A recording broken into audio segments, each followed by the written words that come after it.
If you're on Social Security, SSI, SSDI, or VA benefits, this update could put an extra $200 in your pocket. Let me explain.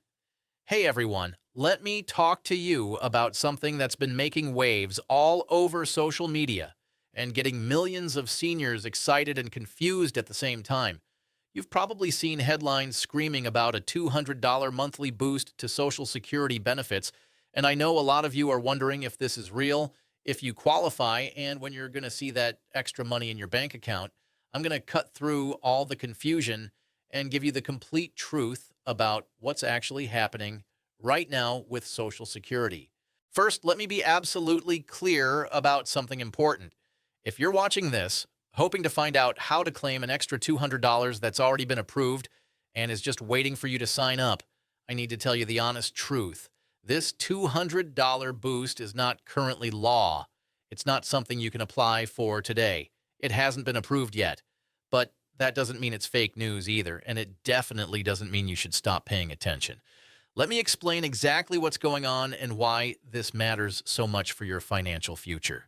What we're actually talking about here is a proposed bill that's currently sitting in Congress. It's called the Social Security Emergency Inflation Relief Act, and it was introduced by several Democratic senators, including Elizabeth Warren from Massachusetts, Chuck Schumer from New York, and Ron Wyden from Oregon. These lawmakers are pushing for legislation that would add $200 per month to every Social Security check for a temporary period, specifically running through July of next year. Now you might be thinking, why would they do this and why now? Well, the answer comes down to something we've all been feeling in our wallets lately, and that's inflation. Think about the last time you went grocery shopping. Remember when a cart full of food used to cost you maybe $70 or $80, and now that same cart is pushing you well over $100? Or think about your utility bills, your electricity, your gas, your water. Everything seems to be climbing higher and higher. And if you're on Medicare, you've probably noticed that your premiums keep eating up more and more of your Social Security check each year. This is exactly what these senators are trying to address.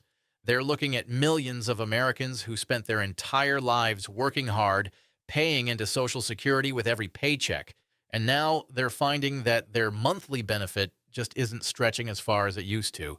Now, let me give you some context about Social Security that'll help you understand why this proposal matters so much. Right now, there are about 71 million Americans receiving Social Security benefits in some form. That includes retired workers, people with disabilities, survivors of deceased workers, and folks receiving supplemental security income. The average retirement benefit right now is sitting at around $2,008 per month. That might sound like a decent amount, but here's the reality check. A recent study found that only 10% of seniors are actually satisfied with the amount they're getting from Social Security. Even more striking, 73% of seniors depend on Social Security for more than half of their total income. For many people, this isn't just extra money, it's the money that keeps the lights on and food on the table. Every year, Social Security is supposed to get adjusted for inflation through something called the Cost of Living Adjustment, or COLA. For the year 2026, that adjustment was announced at 2.8%. For someone getting the average benefit, that works out to about $56 extra dollars per month. Now, $56 is better than nothing, sure, but when you're facing rising costs across the board, it's not making much of a dent. That's why lawmakers are saying we need something more substantial, at least temporarily, to help people catch up with the real cost of living increases they've been experiencing. So here's how the proposed $200 boost would actually work if it passes. Every person currently receiving Social Security benefits, whether you're retired, on disability, receiving survivor benefits, or getting SSI, would automatically see an extra $200 added to your monthly payment. You wouldn't need to apply for it. You wouldn't need to prove you qualify. You wouldn't need to fill out any special forms. If you're already getting Social Security, you'd automatically get the boost. And here's something really important to understand. This $200 would stack on top of the COLA increase. So you'd get your regular benefit plus the COLA increase plus the $200 emergency boost all at the same time. Let me paint you a picture. of what this could mean in real dollars and cents. Imagine you're currently getting $1,800 a month in Social Security benefits. With the 2.8% COLA, that goes up to about $1,850. Then you add the $200 boost, and now you're looking at $2,050 a month. Over the course of 6 months, which is how long this temporary boost would last, that's an extra $1,200 in your pocket. For someone living on a fixed income, that could mean finally being able to afford that dental work you've been putting off, or replacing that refrigerator that's been making funny noises, or even just having a little breathing room in your budget without having to choose between medications and groceries. Now, I know what some of you are thinking. This sounds almost too good to be true. What's the catch? Well, the catch is that this bill still needs to pass through Congress, and that's where things get complicated. We're living in a time of significant political division, and getting major legislation passed requires cooperation between Democrats and Republicans. The current makeup of Congress means that this proposal, which is being pushed primarily by Democrats, faces an uphill battle. Republicans control the majority, and they have different ideas about how to handle Social Security and government spending. Some critics of the bill are raising concerns about the cost. We're talking about an estimated $90 billion to fund this temporary boost. They're also worried about the long-term health of the Social Security Trust Fund. There are legitimate questions about whether adding this extra spending, even temporarily, might move up the date when Social Security faces funding challenges. Right now, estimates suggest the trust fund could face issues in the early 2030s. If nothing changes, adding this boost could potentially move that timeline closer by a few months, according to some analysts. But supporters of the bill have their counter-arguments. They point out that seniors are struggling right now, not 10 years from now. They argue that the people who paid into Social Security their whole working lives deserve to have benefits that actually keep pace with their real expenses, not just theoretical inflation calculations. Senator Kirsten Gillibrand put it this way in her statement: Americans deserve to retire with dignity, not spend their golden years just trying to get by. Our seniors have spent a lifetime paying into Social Security, but the payouts simply aren't keeping up with rising costs. There's actually a companion bill that's also been proposed called the Boosting Benefits and COLAs for Seniors Act. This one doesn't give an immediate cash boost, but it tries to fix the system for the long term. Right now, Social Security calculates the COLA using something called the CPIW, which stands for Consumer Price Index, for urban wage earners and clerical workers. Basically, it looks at what younger working people spend their money on. But seniors spend their money differently than young workers do. Seniors spend way more on health care, prescription drugs, and medical care, which have been rising in cost much faster than most other goods.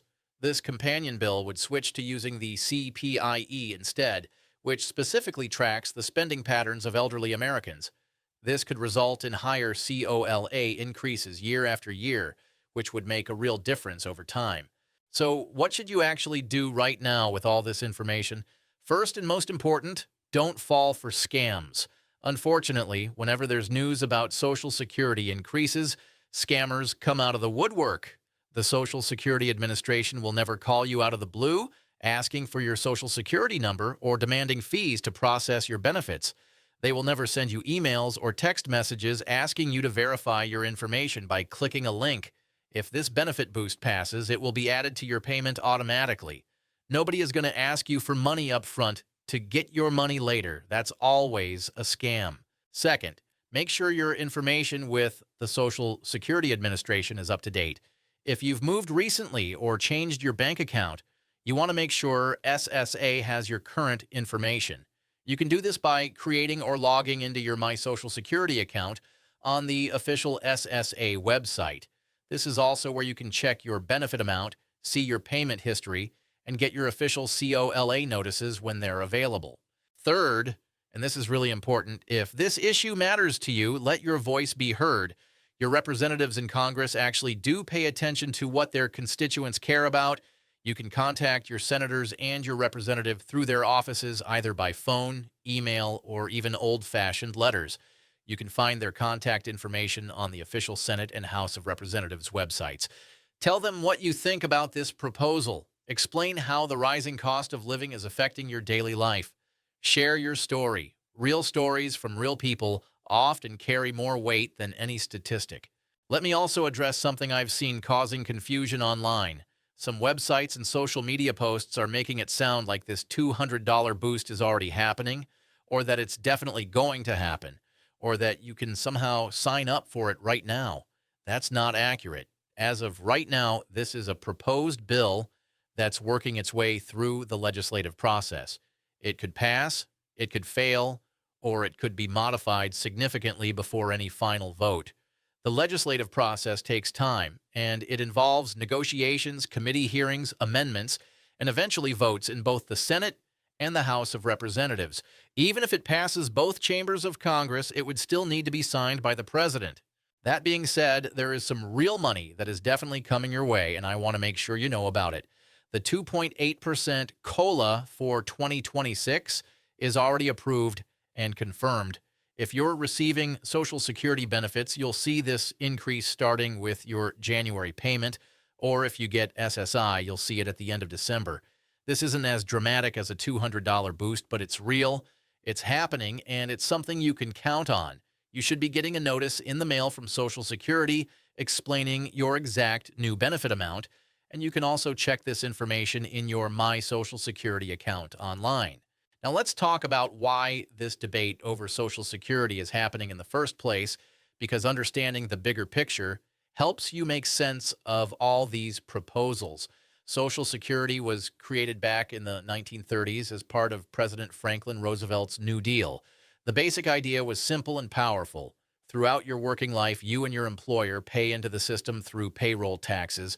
Then, when you retire or if you become disabled, you receive monthly benefits based on how much you earned and paid in over the years.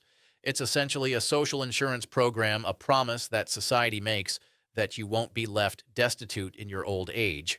But here's the challenge the system is facing. When Social Security was created, there were many workers paying in for every retiree taking benefits out. The demographics were completely different. People didn't live as long on average. Now we're in a situation where people are living longer, which is wonderful, but it means they're collecting benefits for more years. At the same time, birth rates have declined, so there are fewer workers per retiree than there used to be. This puts pressure on the system's finances. The money coming in from current workers doesn't quite cover all the money going out to current beneficiaries anymore, so the system is drawing on its trust fund reserves. Those reserves are substantial, but they're not infinite, and that's why people are talking about Social Security's long-term sustainability.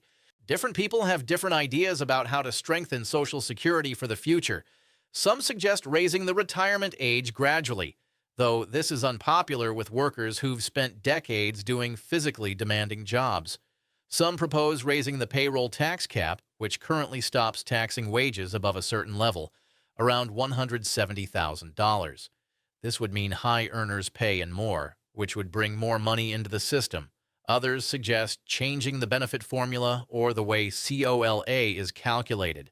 And some people think the government should simply commit to funding Social Security from general revenues if needed, treating it as a sacred promise to American workers. What's important to understand is that all of these debates about Social Security's future don't change the fact that your benefits are secure right now and in the near term. Social Security has the legal authority to pay full benefits for at least another decade, probably longer, even if Congress does absolutely nothing. And realistically, Congress isn't going to do nothing.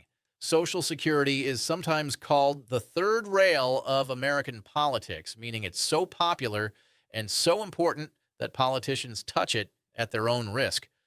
Both Democrats and Republicans know that seniors vote in large numbers and care deeply about these benefits. The $200 boost proposal is part of this larger conversation. It's Democrats saying, we need to do more right now to help seniors, even if it costs money, even if it's temporary, because people are struggling today. Their opponents might argue that we should focus on long-term sustainability instead of temporary fixes, or that we can't afford to spend $90 billion on this when we have other budget pressures.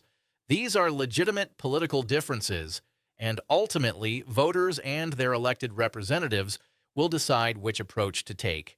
Here's something else worth understanding.